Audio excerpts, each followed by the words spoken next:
Hello Pisces, and welcome to your reading for the Pisces full moon, which is an eclipse.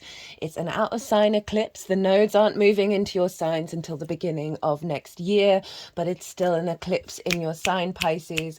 So I read for the rising signs. So for those of you who have Pisces elsewhere in your chart and not in the first house, just look to the house that it does fall in.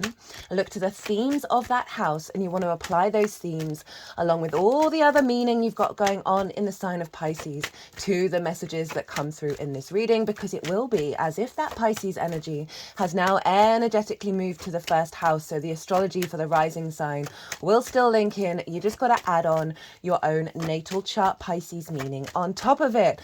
So Pisces, you got a full moon in your sign, which is an eclipse. It's a partial lunar eclipse. I've done a collective reading.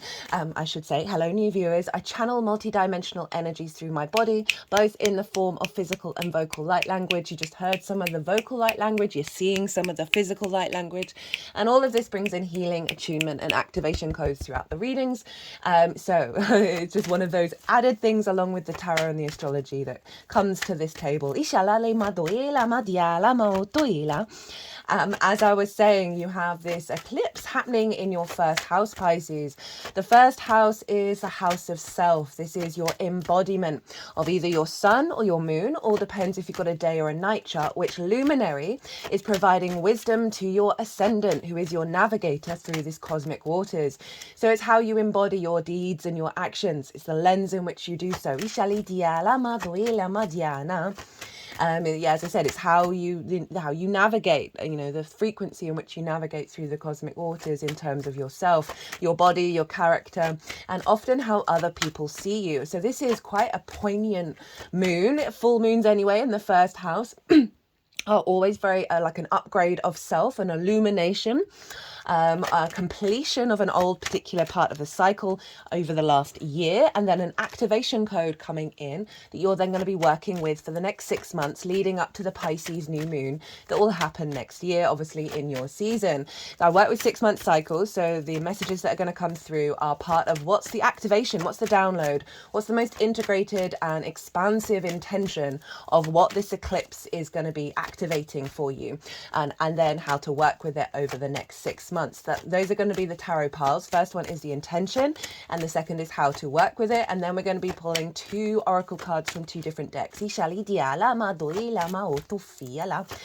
back to the astrology. I've done a collective reading on this. It's always the first video to go out, and this is where I break down the intention of the transit, in this case this full moon eclipse, in way more detail, like really going into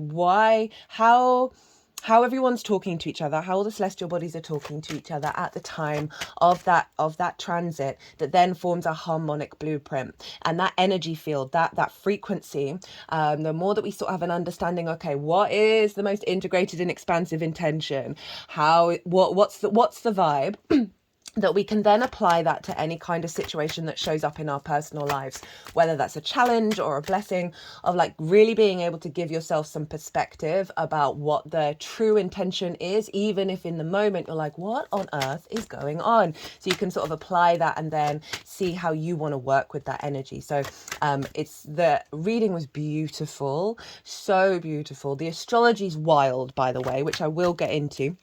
It's very much linked into the Pluto in Capricorn transit. I've also done a transit series for that as well, because what's going on with Pluto and the aspects it's making to the outer planets is happening at this full moon, which is wild.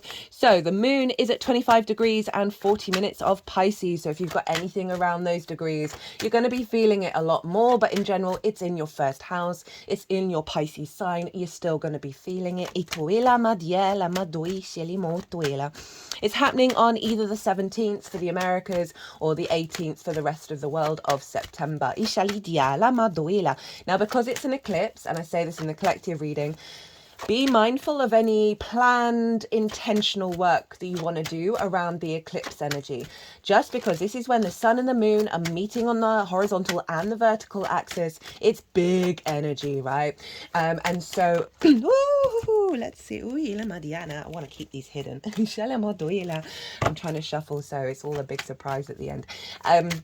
That it's sometimes best to get out of the way of that energy, because it's usually working, it's obviously working with an 18-year cycle, because that will be when the nodes move into Pisces the next time. So it's a bigger trajectory, and so often we don't have all the conscious awareness of how that's going to unfold, so we kind of don't want to get involved. If you've worked with eclipse energy and you're fine with it, or if you feel very naturally called to work with it in a planned way, do it. Always do what feels right for you. And one way of doing it is sort of seeing, it's often if other, excuse me, I just have to pause for a second. Sorry about that. I was having a tickle come up in my throat. And this has been happening for a year now. Whenever I come to sit to this desk, if I'm face to face, it never happens. So big collective throat chakra work. Obviously, we're dealing with Mercury, the ruler of Virgo, and Mercury's actually ruling the whole chart. And it's for people that's happening on the 18th, it's happening on a Mercury day. So big shifts around perception of communication. Anyway, what was I saying? Yeah, so I often find what really works very well is, say someone invites you to do something. That's not you planning it. That's not you thinking, oh, I've got to set this up and do this for that and that. That's the outside world being influenced by the eclipse energy that is then part of the process. And also on the day, or at least on the days where the moon is in Pisces, because we often, if that's when follow your intuition of what you're instinctively driven to do around that time, rather than the pre-planning. You know, a lot of astrologers say it's best to wait until after the moon changes signs before you start to do any intentional work. So that's just flagging that up. So first house energy, eclipse energy, you're going to have the north node in your sign for a while. As I said, not until January. So you're striving for a re-understanding of self, activation of taking yourself into new territory around how you embody yourself, how you perceive and understand yourself. It's going to be an incredibly powerful transformative transit. And this full moon, this is the first eclipse. And so this is really activating the process. And this moon is conjunct Neptune and conjunct Saturn that are in your sign. And it's also activating, as I said, the astrology of Pluto, because it's sextiling Pluto, it's sextiling Uranus. So Pluto, those aspects that are involved with the Pluto transit, the key element with that, Neptune and Uranus, all the three outer planets, all retrograde, making harmonious aspects with one another. This is all about a recalibration around our root id power, the magnetism that we had, the Pluto energy, around how we perceive and work with reality in regards to our soul path. And the core message that came through in the collective reading was activating our connection to the crystalline grid, and this is helping us shift into the next level of consciousness for the human species, away from the denser, more immediate sort of trauma cycle repeating patterns. And you may have noticed in the lead up to this moon a lot of old cycles bubbling to the surface. We've had some wild astrology over the summer, and a lot of closing out of cycles before we activate this full moon. As I said, full moons can mark a completion. You may be releasing a lot of old versions of self, as well as activating a new frequency that you're going to be working with over the next 6 months. So this is such a empowering energy around our capacity to understand the magical reality, right? Pisces, one side of you is very sort of non-rational. It is very non-linear in its movement. There's an ebb and a flow, but there's also that possibility of miracles. It's, very synchronistic, very fluky energy. You are the ocean, so there's a sense of connection to all the things, and there is just this capacity to connect the dots in non-linear ways, which bring about new possibilities of perception that are linked into, the all within the one and the one within the all. So there is this kind of, as I say, very sort of fluky wizard energy that Pisces can have. You're the last zodiac sign. Obviously, Saturn's been moving through your sign for ages, more so Neptune. And so you've really been recalibrating yourself around your own inner authority, your understanding of the magic that you hold hold within you, your connection to source and your embodiment of that with Neptune. And now this moon is activating the work that you've been doing with that. Ishali diala ma doi shali mo to fiala diali moitiali ma doi shali ma diatiani ma e tu fali ma diali mo tuela. And so this full moon is bringing a lot of that together, and it is, as I said, linked into eclipse energy. So it's marking the shift into much bigger changes of your understanding of self and your capacity of bringing that I say non-rational, it's just not rational to our current consciousness perspective, right? Magic is rational, we just don't have all the answers to it. That it really is allowing us to perceive the sense of self, your embodiment, through this lens of having trust and faith. You know, Pisces, you're traditionally ruled by Jupiter, and Jupiter's often all about that. Having trust and faith in the self and your capacity to navigate all of that sort of energy that I was talking about. I always call the Pisces and Virgo axis practical magic, right? The practicality is the Virgo energy, the magic is obviously Pisces.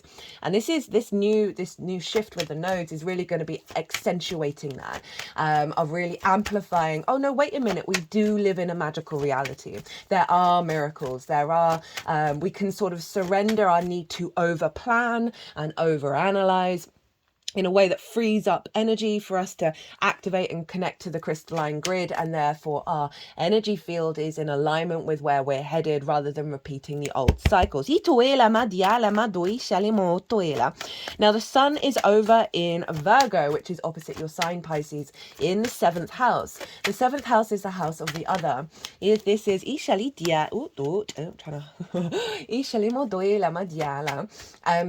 and the other can be, it's the important one-on-one relationships in your life, right? More of the intimate relationships, the ones that sort of have an element of commitment with them. And this can be business partners, one-to-one clients, your therapist, intimate, near and dear friends, and long-term committed romantic relationships, as well as your relationship with source. So wherever the sun is with a full moon, and certainly the same with an eclipse, tends to highlight, brings illumination to the journey that you've made, that's being completed, as well as the next stage of the activation. So there's going to be a theme around, there's a visibility, there's a clarity, there's an illumination and a sense of purpose in regards to how you understand yourself in regards to the other, what you want from the other, how you work together with the other, where that sun is in the sign of Virgo.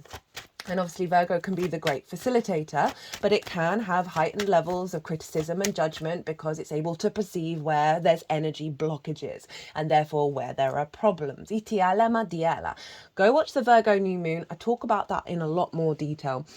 Essentially we're shifting, we've been doing some deep work around that. The South over the last year, the South, and in preparation for the South node moving into Virgo, and that's going to see a refinement and a release around the 7th house, right? That can see relationships falling away that no longer serve either party, or bringing depth and nuance and a sense of maturity and more of an esoteric connection to the other and your understanding of it.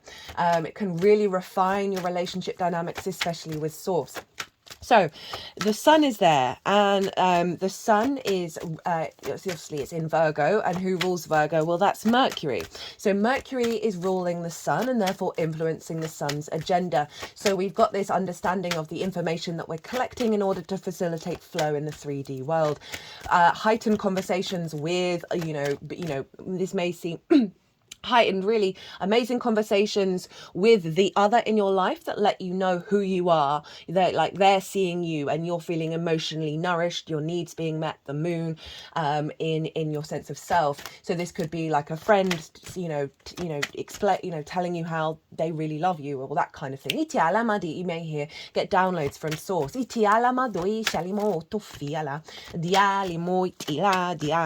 But overall, you're going to have a capacity to be able to pick up the details, pick up the information, see the synchronicities, and make it from that Piscean energy and make it real in the 3D. That's the overall theme for the collective. And not only is Mercury ruling the sun, but Jupiter traditionally rules Pisces, and Jupiter is over in the sign of Gemini, also ruled by Mercury. And so essentially Mercury is ruling the whole chart. So there's a real focal point on perception, on information, how we communicate in ways that serve this new co-creation, this new upgrade in the collective consciousness by tapping into the crystalline grid.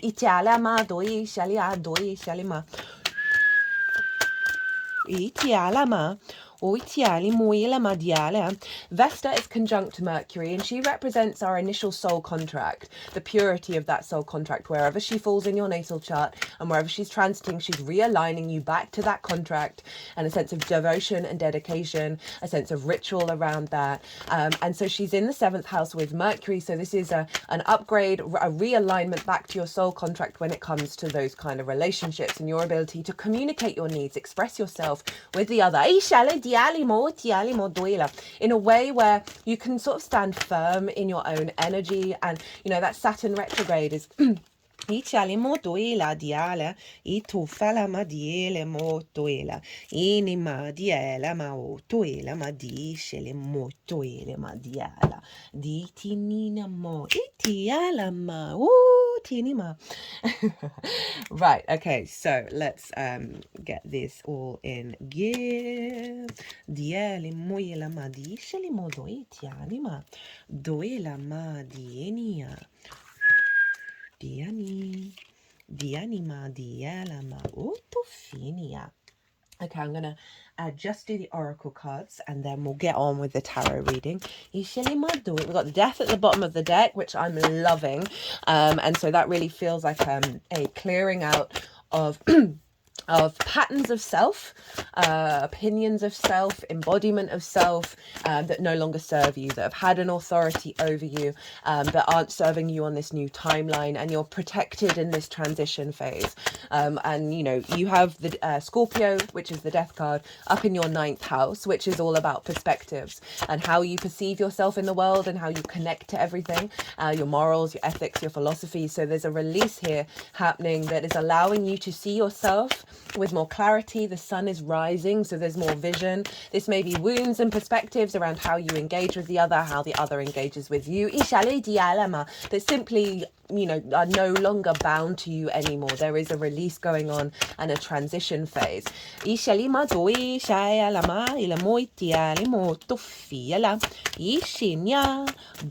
Now, as I'm shuffling, I'll talk about the only other aspect. Well, there's other stuff going on. There's a square to Jupiter, which is activating a heightened, which I talk about in the collective reading. And we've got Venus, who's still ruling the South Node. The South Node's still in Libra. And she is opposite Chiron at the time of this transit. She's exactly opposite the day before, but she's still in opposition. And so this is incredibly powerful. Right, Venus is in her own realm. She's very powerful. She's not beholden to anyone. And opposite that Chiron energy, so it's tying it back into the nodes being in Aries and Libra. And that opposition on the one side, this can see over the next 6 months wounds around autonomy and the I am and independence and going your own way may come up with the feminine energy, and that isn't sex specific, but there is this energy with the feminine where Venus is going to bring those things up in order to bring about a sense of balance. In order for you to be able to observe objectively and empathetically with what's going on and level up in regards to that, right? Just bear that in mind. It's not out to get you, but it's just helping highlight and give the capacity to bring that back into objective perspective and balance. But it's also clearing out a lot of wounds where we are not able, between the individual and the social energy of Libra. Settling that individual energy, calming it down, bringing that balance in order for us to harmonize and connect into the crystalline grid, right? Rather than repeating old wounds around perhaps codependency or hyper independence and commitment fears. So that's going to be a big energy that's going to be part of this activation code that is coming in. It obviously also might come up around the eclipse itself. Ooh, right, so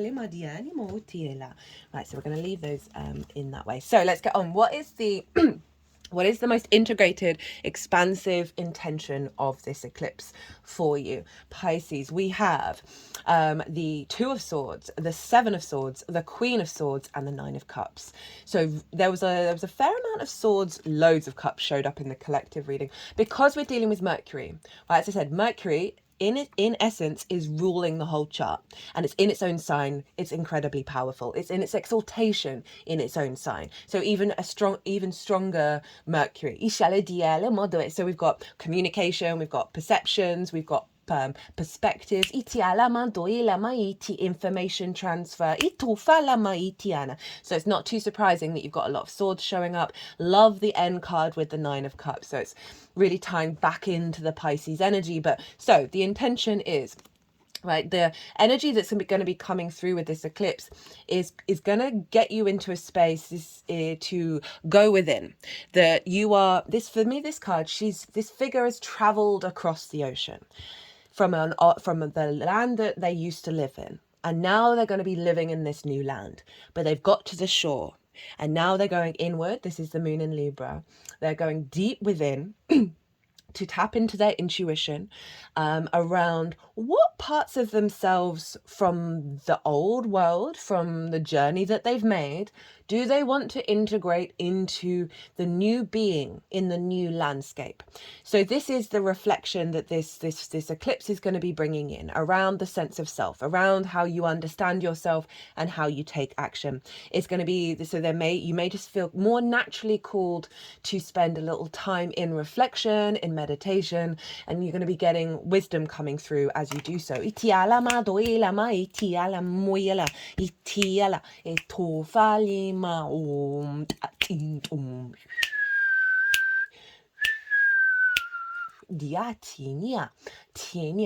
you have Libra over in the 8th house. And this is about relationship dynamics, the give and exchange between you and anything other than yourself. So it's coming back to that Virgo Pisces axis of the other and self, and how that dynamic shows up. So there's going to be a recalibration around those dynamics, but it's going to call on you to really reflect, okay, what do I need? Who am I? And how do I then connect to other people? What do I need from other people in order to work with this frequency? And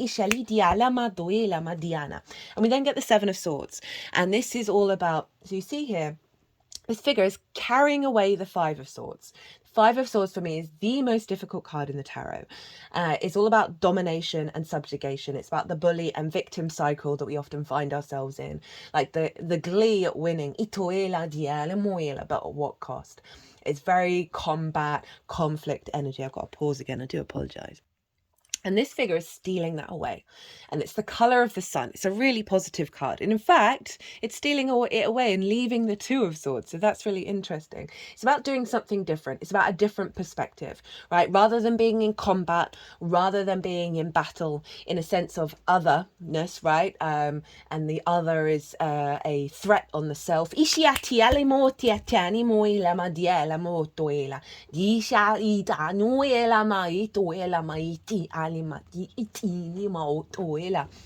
is about finding a new perspective, finding an understanding that goes beyond the hierarchical systems of conflict, competition, that's then bringing you back into harmony, back into balance, back into peace. Diplomats have hardcore, often Libra energy, right? So we don't want to be a people pleaser that then is being nice all the time, because that doesn't necessarily serve anybody. But this is about coming into balance, being empathetic and compassionate and objective to the situation, soothing your nervous system, because we've got a lot of swords here, realigning how you communicate, how you perceive things, that is coming from a place of peace rather than from a place of conflict. But that is not in a way where you are then self-sacrificing beyond what is naturally serving you. And we then have the Queen of Swords.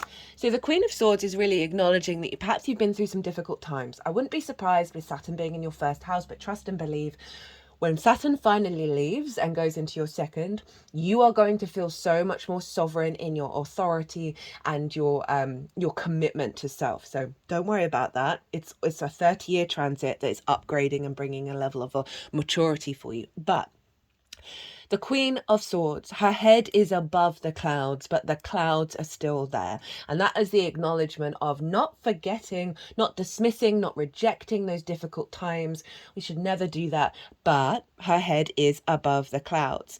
And there is a sense of clarity here.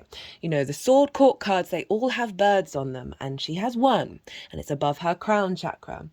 So there's an element of the messages, the synchronicities, the perspectives that you're getting. So birds are messengers coming through your crown energy, right? And you're cultivating and bringing depth and nuance. Queens are very yin in their nature. They observe, they strategize. As I said, they bring depth and nuance to this new perspective in this new landscape, right? Her hand is open to receive the clarity, the ease, the sunlight, rather than the clouds and the difficulties. So this is really saying you are going through a process that is going to be bringing in deep refinement to your perception of your embodiment of self, right? And the Queen of Swords, she doesn't really take any nonsense. So I really like that power coming in. She's very much like a bullshit clearer, right? So it's things that we may have given our time to and put energy into, we're now like, I'm just not connecting to it. I don't have the space for it. And then the 10 of Cups. So love this going through all this shift in your understanding of self. That's leading to the 9 of Cups. And this is a real sense of inner alignment. Right, this figure, very Jupiterian, very confident in their nature, a gratitude of existence, an awareness of your emotional abundance and alignment. Right, it is a wish fulfillment card, but I like to focus more on the inner emotional alignment, the inner strength of overflow of your emotional body, being very in tune to who you are and feeling that confident energy.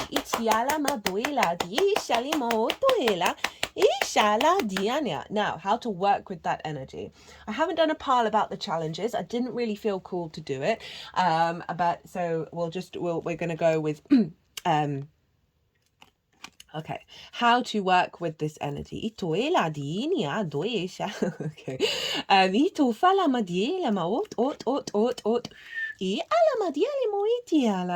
So we've got the 4 of Swords, the Hermit, the 3 of Wands, and the 7 of Cups. The 4 of Swords is kind of mimicking the 2 of Swords in terms of how to work with this energy, how to amplify this in the most integrated and expansive way possible. And this is about contemplating, being in a state of meditation, prayer, just a stillness, a sense of isolation. So just, taking time by yourself. They're in a church. And so this kind of represents their knowing that they're being held by something bigger than themselves. And there's an element of protection and security and safety and calm. And the 3 of Swords are here, but they are not in the heart anymore. And this figure is in a state of contemplation and a state of prayer, a state of meditation. So meditating on, perhaps doing a meditation on the wounds that you have, but meditating on them being separate from your heart. Also awareness of the work and the journey that you've been on to help remove those swords. We all have them. Doesn't have to be romantic, but obviously with that 7th house energy, it could be. That it is whatever's been blocking your heart space from truly vibrating at its full frequency. And it's through this process of stillness, of awareness, and doing so knowing that you are loved and held by the universe, we then get we get the Ace of Swords. We get divine inspiration come through, a level of truth. So there may be things that are confusing you or finding it difficult. Step into this energy, because this is doubled down by the Hermit, because the Hermit is obviously very internal. It's about the inner wisdom. It's not about what society thinks. It's not about our conditioning. It is about figuring out the truth of who you are and the wisdom within yourself. And it does, when the Hermit card comes up, it is kind of suggesting you might want to spend some time, give yourself some space by yourself to figure out who you are again. If you've done a lot of work, we do need that time to sort of reorientate to the frequency that we're now operating at. You know, this figure is being guided by the star, that Aquarian energy, that sort of being your unique self. The Hermit's also Virgo, so it can reflect on, contemplate on the other. Your relationship with source, your relationship with people that are really important in your life. Contemplate where you are not standing in your power, in your inner wisdom, where you may be giving yourself away to the power of the other.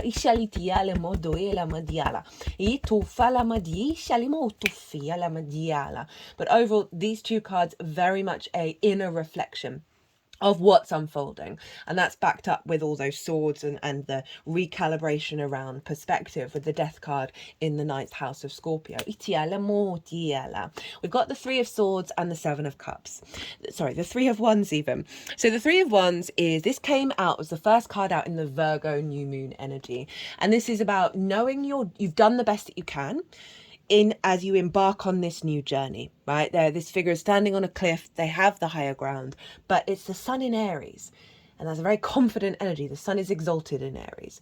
So there's a sense of, with this unfolding, hold the frequency and the intention through your actions of always doing the best that you can in those moments.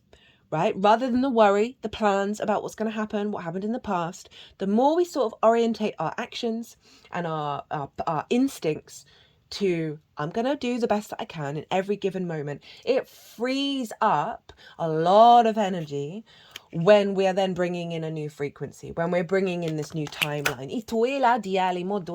So it may be that you've gone through a period of time where you may have been quite hard on yourself. And with these reflection cards, it is about reflect on the good in you, reflect on the integrity in self. Cultivate this sense of confidence. But throughout the journey, always do the best that you can. And know that is all that you can do. And that keeps you really present. But it is a very confident energy. And it is saying, like, through this reflection, through this drawing this energy back into yourself, of your empowerment, you're going to then start to feel more in alignment with your instincts of how you take action that is not going to be filled with worry and anxiety. Also in your relationships with the other, right, where that Virgo energy is, of activating that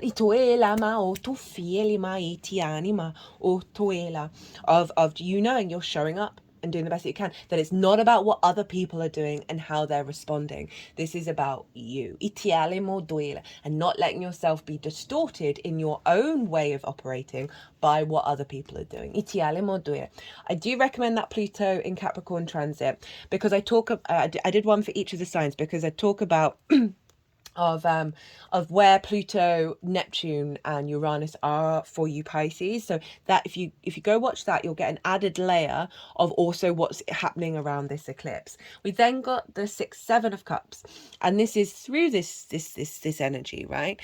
This is giving you space to then fantasize and dream. This is my channeling card as well. We're all channelers, by the way. We just do it in our own very unique ways.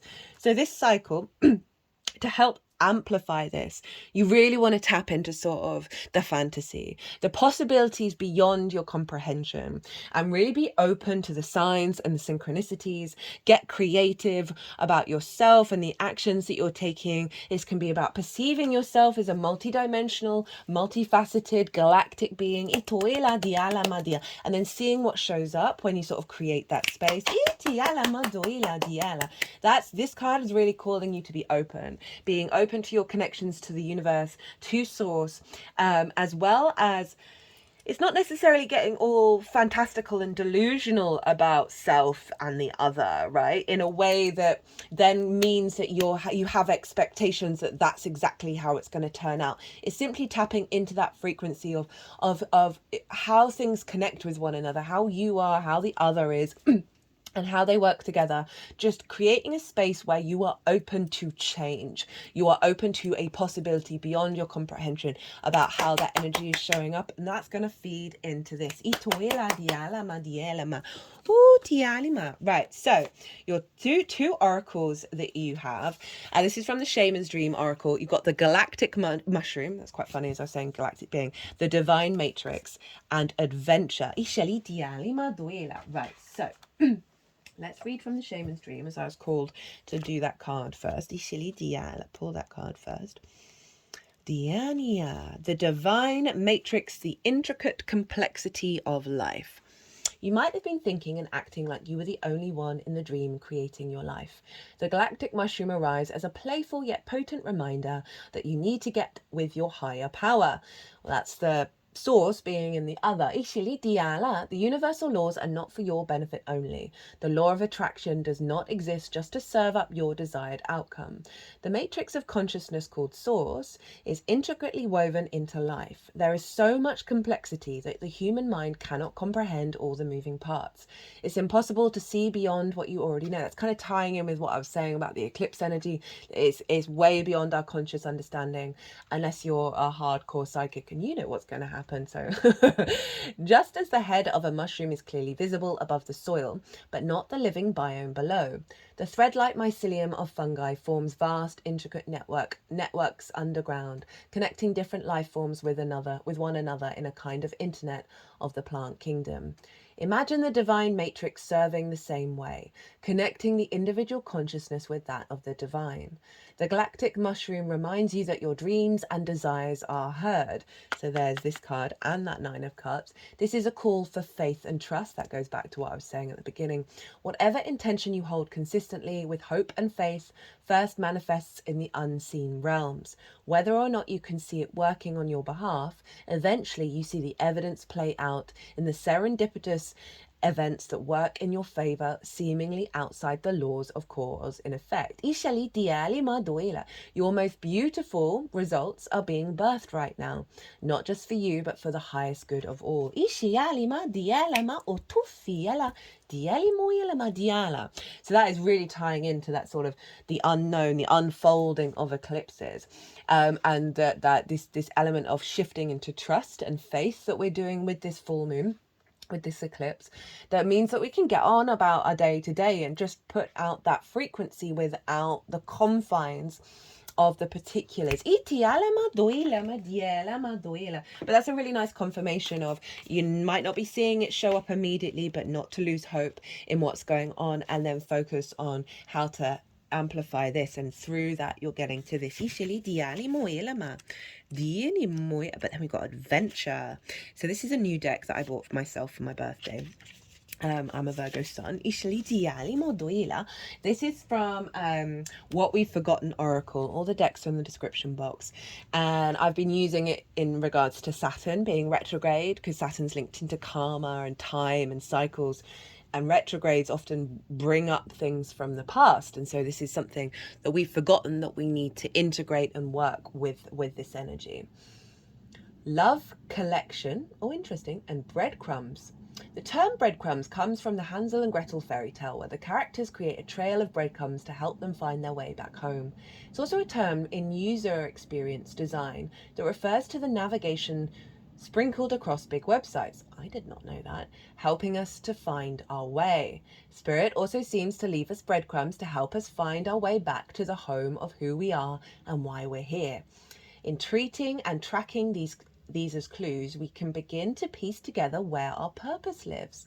Breadcrumbs are synchronicities or events that might seem unrelated, but they are experienced as occurring together in a meaningful manner. They are not coincidences, they are omens, signs, and guideposts.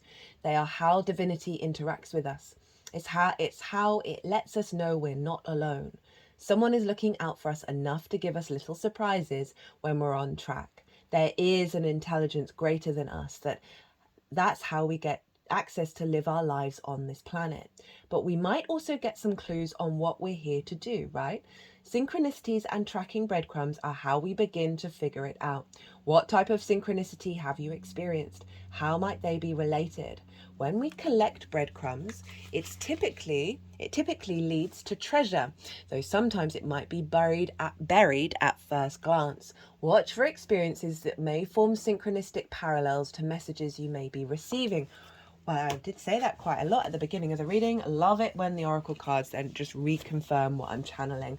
Well, Pisces, I'm going to leave it at that.